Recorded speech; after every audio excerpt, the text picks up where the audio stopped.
ସମସ୍ତେ ଭଲରେ ଥିବେ ମୁଁ ଆଶା କରୁଛି। ଆଜି ଆପଣମାନଙ୍କୁ ଏକ ଭିଡ଼ିଓ ମୁଁ ଦେଖିବା ପାଇଁ ଚାହେଁ।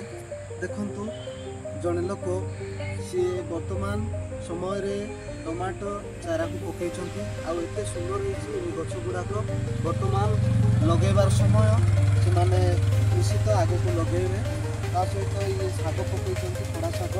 ଏ ଖଡ଼ା ଶାଗ ସେମାନେ ଘରେ ଖାଇବା ପାଇଁ ଆଉ କିଛି ବଳିଲେ ବିକିବା ପାଇଁ କରିଛନ୍ତି। ଆଉ ବିନ୍ସ, ହଲଡ଼ି, ଗୁଆଁର ଆଉ ପିଆଜ ମଧ୍ୟ ସେପଟ ସେମାନେ ଲଗାଇଛନ୍ତି।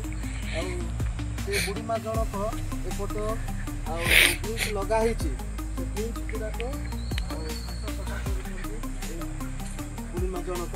ଆଉ ସିଏ ଗୁଗଲା ମାଧ୍ୟମରେ ସେ ଘାସକୁ ବାହାର କରୁଛନ୍ତି। ଆଉ ଦେଖନ୍ତୁ ସେ କେତେ ପରିଶ୍ରମ କରୁଛନ୍ତି। ଆଉ ପରିଶ୍ରମ କରିକି ଏଥିରୁ ସେମାନେ କିଛି ଆଦାୟ କରିବା ପାଇଁ ଚେଷ୍ଟା କରୁଛନ୍ତି। ଆଉ ସେମାନେ ପଇସା ଖର୍ଚ୍ଚ କରିକି ଗ୍ରୀନ୍ ନେଟ୍ ମଧ୍ୟ ଚାରିପଟ ବିଡ଼ୁଛନ୍ତି।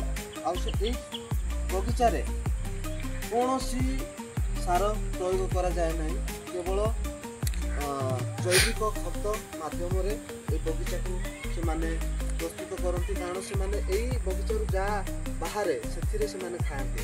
ତେଣୁ ଏମାନେ ଜୈବିକ ଚାଷରେ ଆଉ ସେମାନେ ବଞ୍ଚନ୍ତି। ଆଉ ମାର୍କେଟରେ ମଧ୍ୟ କିଛି ବିକ୍ରୟ କରନ୍ତି। ତେଣୁ ବୁଢ଼ୀମା ବହୁତ ସକାଳୁ ସକାଳୁ ବହୁତ ପରିଶ୍ରମ କରୁଛନ୍ତି। ତେଣୁ ଆପଣମାନଙ୍କୁ এই ଭିଡ଼ିଓଟା ଯଦି ଭଲ ଲାଗିବ ତାହେଲେ ଆପଣମାନେ ନିଶ୍ଚିତ এই ଭିଡ଼ିଓକୁ ଲାଇକ୍ କରିବେ। ଆଉ ଆଗକୁ ମୋତେ କମେଣ୍ଟ ମାଧ୍ୟମରେ ଜଣାଇବେ। ଆଉ ନିଶ୍ଚିତ ଆପଣମାନଙ୍କୁ ମୁଁ ଅନେକ ଭିଡ଼ିଓ ଦେଖିବା ପାଇଁ ଚାହିଁବି। ଧନ୍ୟବାଦ।